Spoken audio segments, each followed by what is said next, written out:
আসসালামু আলাইকুম প্রিয় দর্শক। আশা করি সবাই ভালো আছেন। আজকে কথা বলতে চাই বাংলাদেশ নেদারল্যান্ডস টি-20 সিরিজ নিয়ে।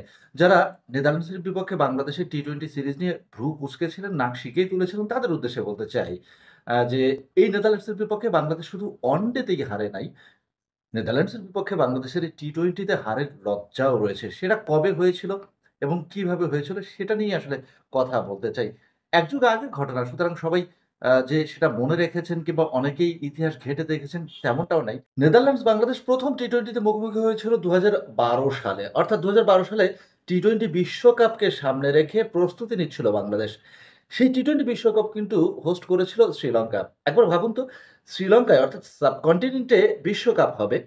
সেই কন্ডিশন বাদ দিয়ে বাংলাদেশ আসলে টি-20 অনুশীলন করতে গিয়েছিল আয়ারল্যান্ড সফরের মধ্য দিয়ে।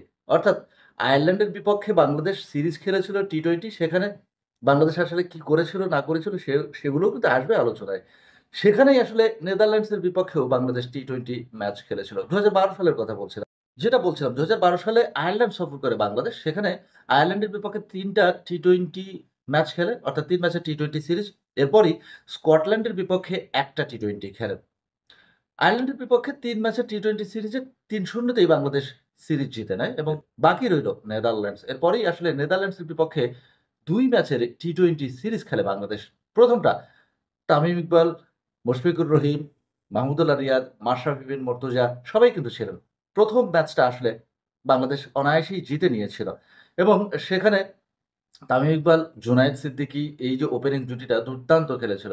কোন সন্দেহ নেই এবং তারা আসলে মানে ওই মেজাজেই খেলাটা খেলেছিল।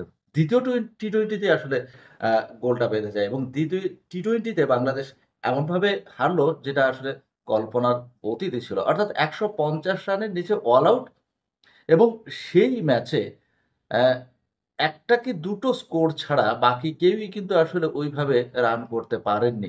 যার কারণেই বাংলাদেশ আসলে নেদারল্যান্ডসের বিপক্ষে ওই ২০১২ সালে ২ ম্যাচের টি-20 সিরিজে অ্যা ১-১ এ ড্র করে ঘরে ফেরে। অর্থাৎ নেদারল্যান্ডসের বিপক্ষে ২০১২ সালেই বাংলাদেশ টি-20 হেরেছিল এবং ২ ম্যাচের সিরিজ ছিল সেটা।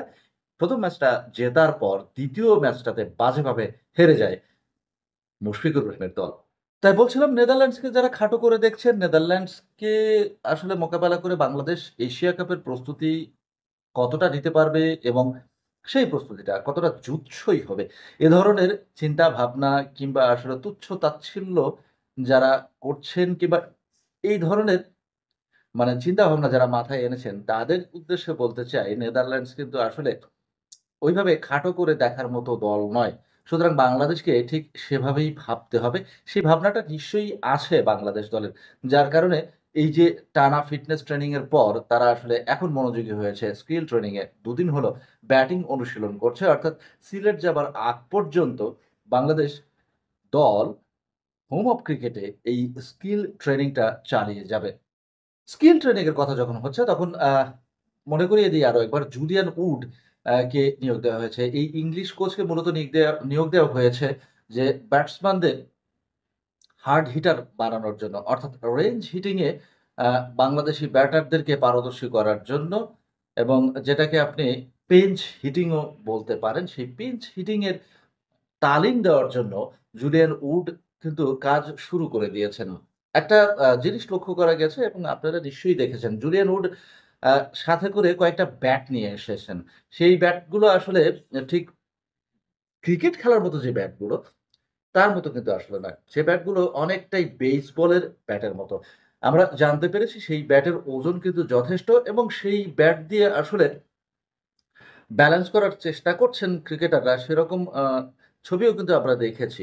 সেখানে আমরা দেখেছি যে মেহেদী হাসান মিরাজ তিনিও সেই ব্যাট দিয়ে অনুশীলন করেছেন। ক্যাপ্টেন লিটন কুমার দাস তিনিও সেই ব্যাট দিয়ে অনুশীলন করেছেন এবং পাশে থেকে সবাই কিন্তু আসলে দেখছিলেন যে কিভাবে এই ব্যাট দিয়ে অনুশীলন করা যায় এবং সেই ব্যাট দিয়ে আসলে অনুশীলন করার ফলে কতটা উপকৃত হবেন ক্রিকেটাররা, সেটা কিন্তু পাশে থেকে জুলিয়ান উড তাদেরকে বোঝানোর চেষ্টা করেছেন এবং কিভাবে সেই ব্যাট চালাতে হবে সেটা কিন্তু আসলে তিনি দেখিয়েছেন এবং ইনডোরে আমরা যতটা মানে পরে দেখতে পেয়েছি যে ইনডোরে এই প্র্যাকটিস গুলো হয়েছে সেই বিশেষ ব্যাট দিয়ে মিরাজ লিটনরা সমানে আসলে ব্যাটিং প্র্যাকটিস করেছেন এবং সেই ব্যাটিং প্র্যাকটিস থেকে আসলে তারা কতটা কি করতে পারবেন না পারবেন সেটা ম্যাচের সময় আসলে দেখা যাবে। ১৮ তারিখ পর্যন্ত হোম অফ ক্রিকেটে এই ধরনের অনুশীলন কিন্তু চলতে থাকবে এবং ১৮ তারিখে অনুশীলন শেষ করার পর ১৯ তারিখে বাংলাদেশ দল সিলেটের উদ্দেশ্যে উড়াল দেবে এবং সেখানেই হবে মূলত এশিয়া কাপের ক্যাম্প এবং সেই এশিয়া কাপের ক্যাম্পের মধ্যে বোনাস হিসাবে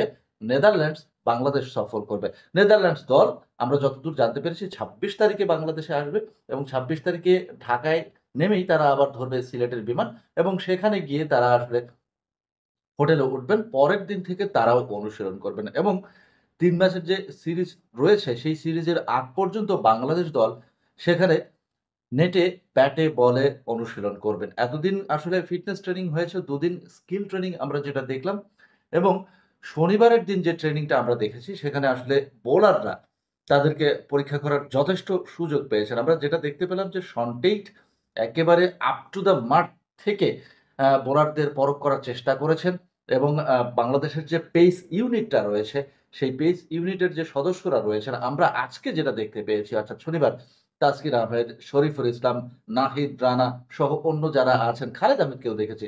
তারা কিন্তু আসলে একেবারে দুর্বার গতিতে বল করলেন এবং তাদেরকে প্রত্যেকটা বলের পরই আসলে কিন্তু অ্যা বোঝানোর চেষ্টা করেছেন শন টেইট এবং বুঝিয়েছেন যে কতটা সুইং হলো, কতটা আসলে শর্ট পিচ হলো, কতটা ওভার পিচ হলো, এগুলো কিন্তু আসলে বোঝানোর চেষ্টা করেছেন। বিশেষ করে বাংলাদেশের এই মুহূর্তে একমাত্র পেস বোলিং অলরাউন্ডার আ সাইফুদ্দিন, মোহাম্মদ সাইফুদ্দিনকে নিয়ে কিন্তু আলাদাভাবে কাজ করতে দেখা গেছে শন টেইটকে এবং কোচিং স্টাফের কথা আলাদা করে বলতেই হয়।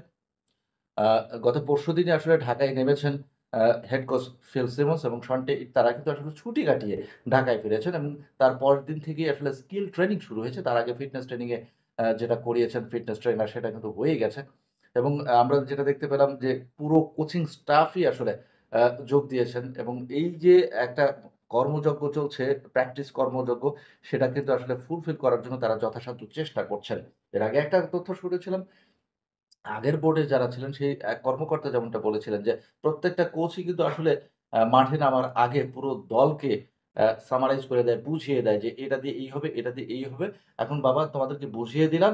মাঠে এটা প্রয়োগ করার দায়িত্ব তোমাদের।" কিন্তু মাঠে গিয়ে আসলে কি হয়? বাংলাদেশের ব্যাটসম্যানরা কি করেন? বাংলাদেশের বোলাররা আসলে যথেষ্ট পুঁজি পায় না। যার জন্য তারাও কিন্তু ওইভাবে নিজেদেরকে মাঝেই মেলে ধরতে পারে না।